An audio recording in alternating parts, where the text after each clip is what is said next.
जब यीशु तालीम देने लगे वो 30 बरस के थे। वो रूहुल कुदस से भरे हुए यरदन से वापस लौटे और रूहुल कुदस उन्हें बयाबान में ले गया ताकि इबलीस से 40 दिन आजमाए जाएं। उन दिनों में उन्होंने कुछ ना खाया।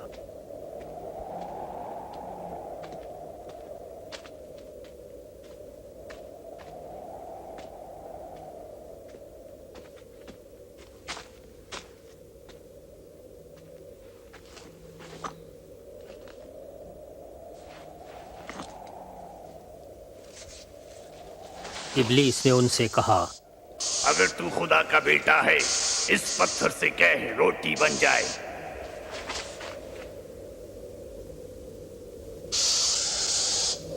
यूं ही लिखा हुआ है, आदमी सिर्फ रोटी ही से नहीं जीता रहेगा बल्कि खुदा के कलाम से।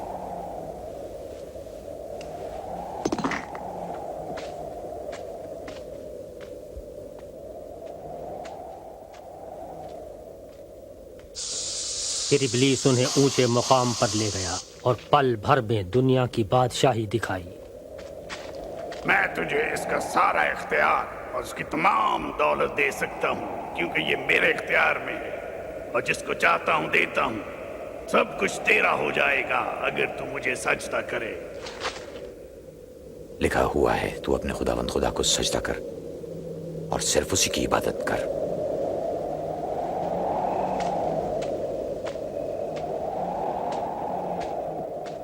फिर इबलीस उन्हें यरूशलेम ले गया और हैकल के ऊंचे कुंगरे पर खड़ा करके कहा, अगर तू खुदा का बेटा है तो अपने दाएं नीचे गिरा दे, क्योंकि लिखा है, तेरी बाबत अपने फरिश्तों को हुक्म देगा कि तेरी हिफाजत करे। ये भी कि तुझे हाथों पर उठा ले ताकि तेरे पांव को पत्थर से ठेस ना लगे। ये भी लिखा है, तू खुदावंद अपने खुदा की आजमाइश न कर। हमारी संडे सरमन सीरीज में एक बार फिर से आपका स्वागत है। आइए आज के विषय की तरफ चले, जिसकी क्लिपिंग आप ऑलरेडी देख चुके हैं वीडियो के जरिए, और उसमें जो रीडिंग है वो ली गई है सुसमाचार पवित्र मत्ती का, उसका अध्याय 4 और पद संख्या 1 से लेकर 11 तक। Gospel of Saint Matthew chapter 4 verses 1 to 11। और आज का जो विषय है वो आप जानते हैं कि वो है यीशु मसीह की परीक्षा और विश्वास के द्वारा परीक्षा में विजय। आइए प्रार्थना करें। हमारे जीवित सामर्थ्य पिता परमेश्वर, एक बार फिर से बड़ी शुक्रगुजारी के साथ तेरे कदमों में इकट्ठा है। धन्यवाद करते हैं पिता परमेश्वर इस एक और मौके के लिए, विशेषकर इन पवित्र उपवास के दिनों में, जब प्रभु जी हम आपकी परीक्षा को समझने की कोशिश करते हैं। तो हमारी मदद करें, ना केवल आपकी परीक्षा को समझे पर अपने जीवन में आने वाली हर एक परीक्षा में प्रभु हम आपके वचन के द्वारा, आपकी सामर्थ्य के द्वारा, आपके मार्गदर्शन के द्वारा आप ही के समान विजयी हो सके। प्रभु जी सब कुछ तेरे हाथों में सौंपते हैं, मसीह यीशु के नाम में, आमीन। तो जैसा कि हमें मालूम है कि आज का विषय है प्रभु यीशु मसीह की परीक्षा, और इसे समझने की कोशिश करेंगे कि प्रभु यीशु मसीह की परीक्षा क्या है। उससे पहले ये जानना बहुत जरूरी है कि परीक्षा वास्तव में क्या होती है। अगर आप पवित्र बाइबल का अध्ययन करें तो आप पाएंगे जितने भी परमेश्वर के लोग हैं, परमेश्वर के चुने हुए हैं, उन्हें अपने जीवन में हमेशा कभी ना कभी परीक्षाओं का सामना करना पड़ा। ऐसा कोई नहीं है जिनका सामना परीक्षाओं से ना हो। इवन प्रभु यीशु मसीह का भी सामना परीक्षा से होता है और उन्हें भी परीक्षाओं से होकर गुजरना पड़ता है। और आज का जो विषय है ये हमें लगभग जो अन्य सुसमाचार है वहां पर भी मिलता है। ये हमें लूका में भी मिलता है, मरकुस में भी मिलता है, और मत्ती में तो यहाँ पे ये है ही। तो परीक्षा क्या है? परीक्षा के दो मायने हो सकते हैं। एक, किसी को जांचना, परखना, उसकी सच्चाई जानने की कोशिश करना, या उसे जीवन में आगे बढ़े, इसके लिए परीक्षा होती है। और एक इसी में दूसरे प्रकार की परीक्षा ये है कि किसी को पाप या गलत काम करने के लिए उकसाना या बहकाना या उसे गलत रास्ते पे ले जाना, ये भी परीक्षा है। अगर आप इसे बहुत कम शब्दों में समझना चाहते हैं तो मेरे ख्याल से आप जानते हैं कि इन दिनों सभी की फाइनल और बोर्ड के परीक्षाएं चल रही हैं। ये इसलिए है ताकि आपके ज्ञान को, आपकी क्षमताओं को परखा जा सके और आप अपने जीवन में और ज़्यादा आगे बढ़ सकें। लेकिन इसी परीक्षा में जब आप कुछ गलत रास्तों को अपनाने की कोशिश करते हैं तो ये अपने आप में एक प्रकार की परीक्षा है जो आपको गलत काम करने की तरफ लेके जाती है। तो सच्चाई से, ईमानदारी से, मेहनत से अपने एग्जाम्स को लिखिए ताकि आपका सही मूल्यांकन हो सके और आप जीवन की हर परीक्षा का सामना कर सकें और हर परीक्षा में सफल हो सकें। और प्रभु यीशु मसीह भी आपको और मुझे यही सिखाने और समझाने की कोशिश करते हैं। प्रभु यीशु मसीह की मुख्यतः 3 प्रकार से परीक्षा हुई है। सबसे पहली जो उनकी परीक्षा थी, आप जानते हैं कि वो जो रोटियाँ हैं, पत्थर हैं, उन्हें वो रोटियों में बदल दें। इससे पहले कि इन परीक्षाओं को एक बार हम समझने की कोशिश करें, जो अलग-अलग 3 परीक्षाएँ प्रभु यीशु मसीह की, एक चीज़ और है जो मैं स्पष्ट कर देना चाहता हूँ। और आज का विषय थोड़ा-सा मुश्किल है, क्योंकि यहाँ पे बार-बार ये शब्द आया है कि आत्मा, परखने वाला, इब्लीस, और कुछ लोग कहते हैं कि शैतान से प्रभु यीशु मसीह की परीक्षा हुई। अलग-अलग सुसमाचार में आप पढ़ेंगे तो अलग-अलग नाम आपको मिलेंगे। ठीक है? तो बहुत से मसीही विश्वासी ये विश्वास करते हैं कि साहब शैतान ने प्रभु यीशु मसीह की परीक्षा करी थी। और देखिए, मैं अक्सर कहता हूँ कि मैं इन चीज़ों पे विश्वास नहीं करता हूँ। आप क्या करते हैं, वो आपका पर्सनल विषय है, आप कुछ भी सोचिए, कुछ भी मानिए। लेकिन मैं सिंपली मतलब मैं जनरली शैतान पे विश्वास या दुष्ट आत्माओं, भूत-प्रेत पे विश्वास नहीं करता हूँ। और यहाँ पे फिर एक मेरे सामने परीक्षा आ जाती है कि अब इस विषय को कैसे समझा जाए। हो सकता है आपको भी ये लग रहा हो कि भाई साहब, आप कहते हो कि भूत-प्रेत तो ये सब नहीं होते हैं। अब बताइए ये क्या है जो यहाँ पे हो रहा है? तो ये सच में आपकी भी और मेरी भी परीक्षा है, और इस परीक्षा के साथ-साथ हम समझने की कोशिश करेंगे। तो मेरा बड़ा हम्बली आपसे निवेदन है, अगर आप विश्वास करते हैं ये भूत-प्रेत, दुष्ट आत्मा, शैतान, इन सब चीज़ों पे, तो वो आपका व्यक्तिगत विषय है। आप समझ सकते हैं, आप ऐसा मान के चल सकते हैं इस रीडिंग में भी कि प्रभु यीशु मसीह की परीक्षा शैतान या इब्लीस या परखने वाले या आत्मा ने ली। और मैं जो ऐसा विश्वास नहीं करता हूँ, तो मुझे ऐसा लगता है कि प्रभु यीशु मसीह अपने आप को तैयार कर रहे थे व्यक्तिगत तौर पे। और क्योंकि जो मिनिस्ट्री वो करने के लिए इस दुनिया में आए थे, उस मिनिस्ट्री का अंजाम जो था वो कल्वरी क्रूस था, जहाँ पे उन्हें बहुत भयानक तरीके से प्रताड़ित करने के बाद मृत्यु को हमारे लिए, आपके लिए सहना था। और ताकि मेरे और आपके अपराधों के बदले में वो अपने प्राणों की आहुति दे सकें। तो शायद मुझे लगता है कि इससे पहले कि प्रभु यीशु मसीह अपनी सेवकाई की शुरुआत करते, वो अपने आप को एग्ज़ामिन करने की कोशिश कर रहे थे। आप कह सकते हैं सरल शब्दों में कि शायद ये जो 3 परीक्षाएँ प्रभु यीशु मसीह के सामने आईं, अगर आप विश्वास करते हैं शैतान के द्वारा आईं या रखने वाले इब्लीस, दुष्ट किसी के ज़रिए भी आई हों, तो वो मान लीजिए। पर मेरा मानना है कि ये प्रभु यीशु मसीह का आंतरिक, आत्मिक एक द्वंद था, एक युद्ध था, जो वो अपने आप से ही लड़ रहे थे। क्योंकि जिस जगह पे वो थे वो सुनसान, वीरान, और लगभग 40 दिन से प्रभु यीशु मसीह ज़बरदस्त फास्टिंग करते हुए अपने आप को तैयार कर रहे थे, क्योंकि उनका मिशन बहुत बड़ा था। और उनका मिशन में जो सबसे बड़ा था कि वो अपनी संपूर्ण मानव जाति के छुटकारे के लिए अपने प्राणों का बलिदान करेंगे। तो वो भी एक बहुत बड़ी चीज़ थी, जिसके लिए प्रभु यीशु मसीह कह सकते हैं कि सेल्फ एग्ज़ामिनेशन या खुद को जाँचने, परखने और मजबूती के साथ उस समय से निकल कर परमेश्वर की सामर्थ से भर के इस सारी चीज़ों को फेस करने के लिए जा रहे थे। तो मेरे ख्याल से स्पष्ट है, जो आपको ठीक लगे आप वो मान सकते हैं। तो पहली परीक्षा, अगर आप शैतान पे विश्वास करते हैं, तो परखने वाला इब्लीस और आत्मा जो भी कह लें, वो प्रभु यीशु मसीह के सामने एक ऑफ़र रखता है और कहता है कि ये जो चूना के जो पत्थर थे वहाँ पे, जो निर्जन जगह पे प्रभु यीशु मसीह थे, तो वो जो पत्थर थे देखने में रोटी की तरह लगते थे। और जो इंसान 40 दिन से भूखा-प्यासा हो, तो उसे तो मेरे ख्याल से हर जगह रोटी ही दिखाई देगी। जो आपकी सबसे बड़ी आवश्यकता होती है, उसी में आपके सबसे ज़्यादा परीक्षा में पड़ने के चांसेस हैं। अब एक जिस व्यक्ति का पेट भरा हुआ हो, वो कभी रोटी नहीं चुराएगा, है ना? अगर जिस व्यक्ति के पास पढ़ने के लिए ढेर सारी किताबें हैं, तो वो कभी किताब नहीं चुराएगा। तो हम अक्सर उन परीक्षाओं में पढ़ते हैं जो हमारे पास नहीं होती, सबसे ज़्यादा हमें जिसकी ज़रूरत होती है, चाहे फिर वो कुछ भी हो सकता है दुनियावी चीज़। तो यहाँ पे ये बड़ा ये कह लीजिए कि ऑफ़र दिया गया शैतानी आत्मा के द्वारा, या प्रभु यीशु मसीह की मनोस्थिति ऐसी थी कि उन्हें वो जो चूना के जो पत्थर थे वो रोटी के समान दिखाई दे रहे थे।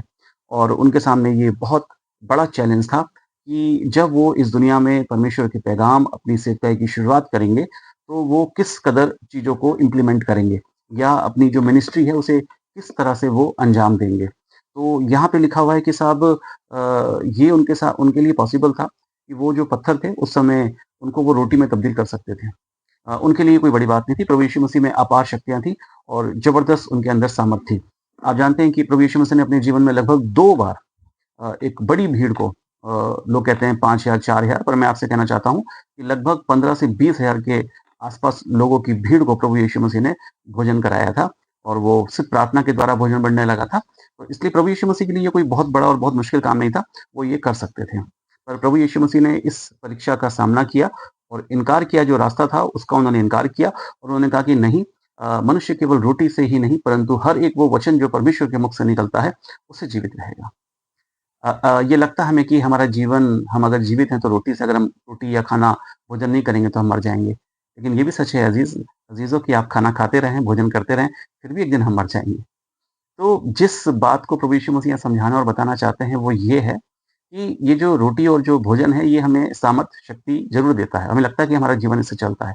लेकिन एक जीवन ऐसा है जो सिर्फ़ परमेश्वर की संगति, परमेश्वर के वचन से ही संचालित होता है। और उसके लिए दुनियावी भोजन की आवश्यकता नहीं है। और अगर आपने वो भोजन चख लिया, अगर आप परमेश्वर की, आपने वचन को अपने जीवन में ले लिया, तो फिर आप अनंत काल तक मृत्यु का स्वाद नहीं चखेंगे। मैंने आपसे कहा, एक तरह से प्रभु यीशु मसीह एक मेथड या एक तरीका ढूँढने की कोशिश कर रहे थे, किस तरह से वो दुनिया में अपने संदेश को फैलाएँ। तो पहला तरीका ये भी हो सकता था कि लोगों को लालच दिया जाए। आज भी हमारे देश में ये आरोप लगते हैं कि साहब लालच देके धर्मांतरण कराया जाता है। तो एक मेथड ये कि किसी को कुछ दिया जाए, उसके बदले में वो आपकी तरफ आकर्षित हो या आपका फॉलोवर बन जाए। लेकिन प्रभु यीशु मसीह ने इस मेथड को नहीं अपनाया। और दूसरी चीज़ में जो बड़ी खूबसूरत है वो ये है कि प्रभु यीशु मसीह ने जो उनके पास जो शक्तियाँ थी, उनका कभी भी इस्तेमाल अपनी व्यक्तिगत आवश्यकताओं के लिए नहीं करा। उन्होंने भोजन को बढ़ाया और ढेर सारी रोटियों को भी बढ़ाया, लेकिन अपने लिए नहीं, उनके लिए जो ज़रूरतमंद थे, जो उस समय भूखे थे और वहाँ पे भोजन का दूसरा और कोई इंतज़ाम नहीं था, तब प्रभु यीशु मसीह ने ये करा।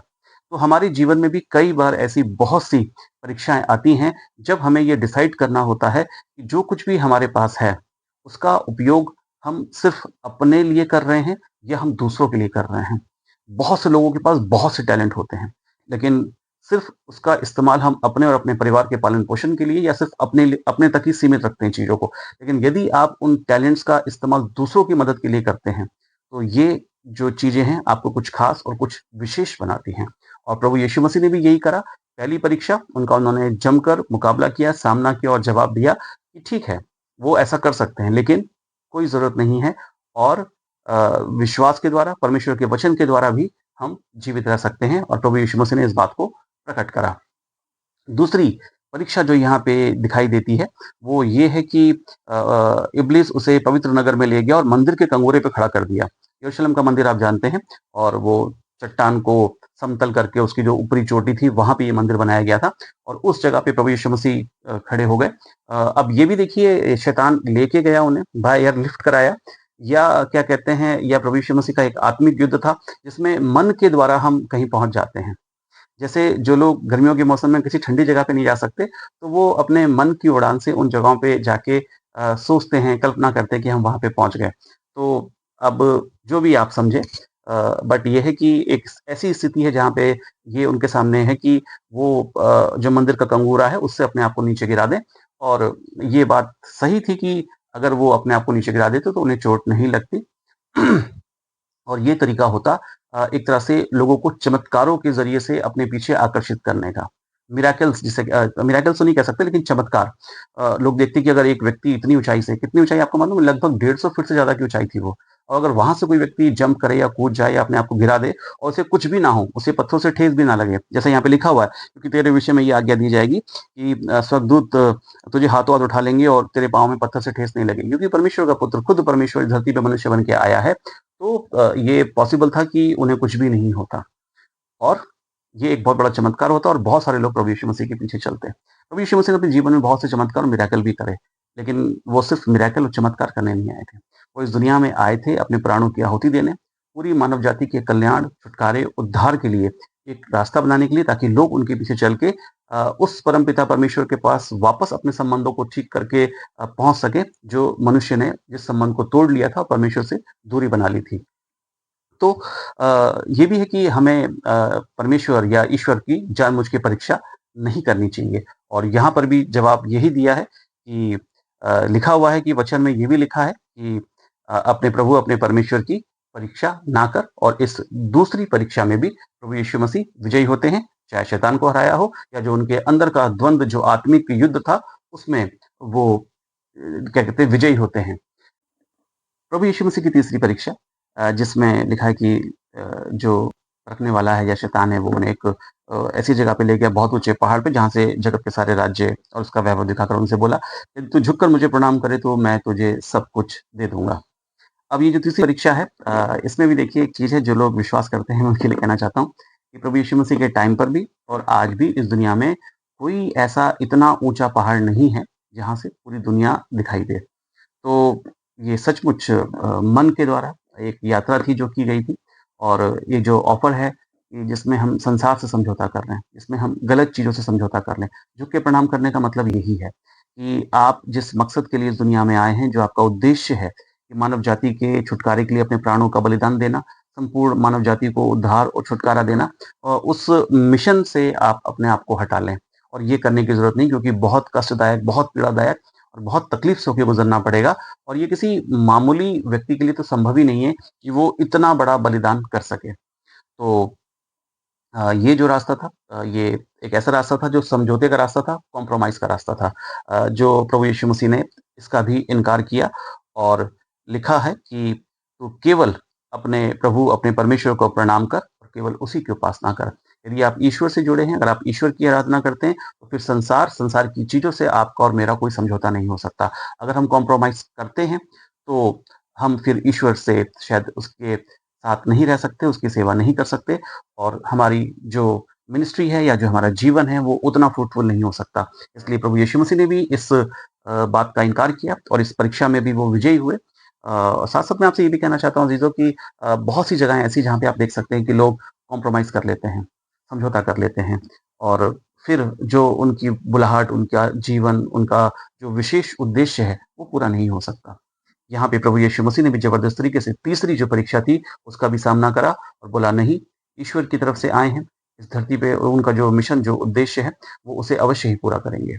और ये ही वो तीसरी परीक्षा थी, जिससे ये निश्चित हो गया था कि जो व्यक्ति उद्धारकर्ता करके भेजा गया था इस दुनिया में, पूरी संपूर्ण मानव जाति के प्राणों के छुटकारे के लिए, वो सिर्फ़ और सिर्फ़ यीशु मसीह है, और कोई नहीं हो सकता। क्योंकि उन्होंने किसी भी तरह से समझौता नहीं किया, किसी भी तरह से अपनी पावर्स का मिसयूज़ नहीं करा, और किसी भी तरह से कोई ऐसा काम नहीं करा जिससे लोगों को भरमाकर या कुछ चमत्कार दिखाकर अपने पीछे लाया जाए। और बहुत से ऐसे जीवन हैं, आप जानते हैं, जो कॉम्प्रोमाइज़ नहीं करते हैं, उन्हें हमेशा कष्ट और तकलीफ़ों का सामना करना पड़ता है। प्रभु यीशु मसीह का जीवन भी इससे अछूता नहीं है। उन्होंने कॉम्प्रोमाइज़ नहीं करा, सच्चाई, खराई और जो मकसद, जो लक्ष्य था, उसकी तरफ वो आगे बढ़े चले गए। इसलिए उनके जीवन में कल्वरी क्रूस निश्चित था। अब कोई वजह नहीं थी कि वो क्रूस उनके जीवन से टलता। और आप जानते हैं कि हमारे जीवन में भी बहुत सारे ऐसे लोग हैं, जो कॉम्प्रोमाइज़ कर लेते हैं, समझौता कर लेते हैं। वो कई बार लगता है कि जीवन बड़े आराम से, बड़े मज़े में, कोई टेंशन नहीं है। आप जानते हैं, कई लोग हैं, अगर आप कॉम्प्रोमाइज़ करके चलते हैं, तो कोई ट्रांसफ़र नहीं होगा आपका, कोई प्रॉब्लम नहीं होगी, कोई परेशानी नहीं होगी आपके जीवन में, आप स्मूथली चलते रहेंगे, और एक ही जगह पे अपनी पूरी ज़िंदगी आप काट सकते हैं। ऐसे बहुत से हमारे देश में अधिकारी हैं, चाहे वो पुलिस फ़ोर्स में रहे हों या बाकी जगह पे रहे हों। आप जानते हैं कि सिर्फ़ उनकी सच्चाई, ईमानदारी और चीज़ों, वक़्त और हालात के साथ समझौता ना करने की वजह से आज उनमें से बहुत सारे जेल में पड़े हुए हैं।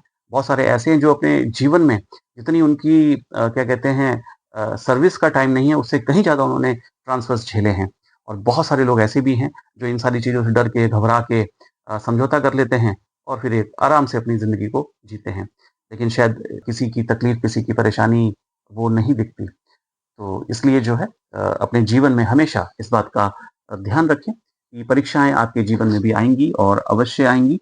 उनसे डरना, घबराना या परेशान होने की ज़रूरत नहीं है। प्रभु यीशु मसीह से सामर्थ माँगिए। प्रभु यीशु मसीह जिस प्रकार से इन परीक्षाओं में सफल हुए, वैसे ही मैं और आप भी अपने जीवन में सफल हो सकते हैं। बीमारी एक परीक्षा है। कष्ट, तकलीफ़ें, परेशानियाँ, हर वो चीज़ जो आपको दुःख और तकलीफ़ पहुँचाती है और आप पे जबरन थोपी जाती है, वो एक परीक्षा है। परमेश्वर के वचन के साथ, यीशु मसीह के नाम के साथ उनका सामना कीजिए, आप डेफ़िनेटली विजयी होंगे। हर चीज़ को हराया जा सकता है, हर वो कठिन से कठिन, मुश्किल से मुश्किल दिखने वाली चीज़, अगर आप उसके सामने खड़े हो जाएँ, तो आप उसमें विजयी हो सकते हैं। प्रभु यीशु मसीह इन तीनों परीक्षाओं में फ़िज़िकली शायद वो कमज़ोर हों, क्योंकि 40 दिन थे, उन्होंने कुछ खाया-पिया नहीं था, पर आत्मिक तौर पे वो इतने मज़बूत थे, वो इन तीनों परीक्षाओं का ना केवल उन्होंने सामना करा, पर इनमें वो जयवंत हुए। तो मैं और आप अगर अपने जीवन में किसी भी प्रकार की परीक्षाओं का सामना कर रहे हैं, तो मैं और आप भी प्रभु यीशु मसीह के नाम में विजयी हो सकते हैं, और कोई ऐसी परीक्षा नहीं है जिसमें हम असफल हो जाएँ। मृत्यु भी एक परीक्षा है। अगर डर लगता है बीमारी से, परेशानी से, कष्टों से, इन सारी परीक्षाओं से पार होके ही हम उस जीवन में प्रवेश करेंगे जो परमेश्वर ने आपके और मेरे लिए तैयार करा है। प्रभु करे कि खुदावंद प्रभु यीशु मसीह की तीनों परीक्षाएं जो जीवन में कहीं न कहीं हमें भी फेस करनी पड़ती हैं, अगर हम उसके लोग हैं, तो मैं और आप भी इनका सामना करें और उसी यीशु मसीह के नाम में जयवंत हो सकें।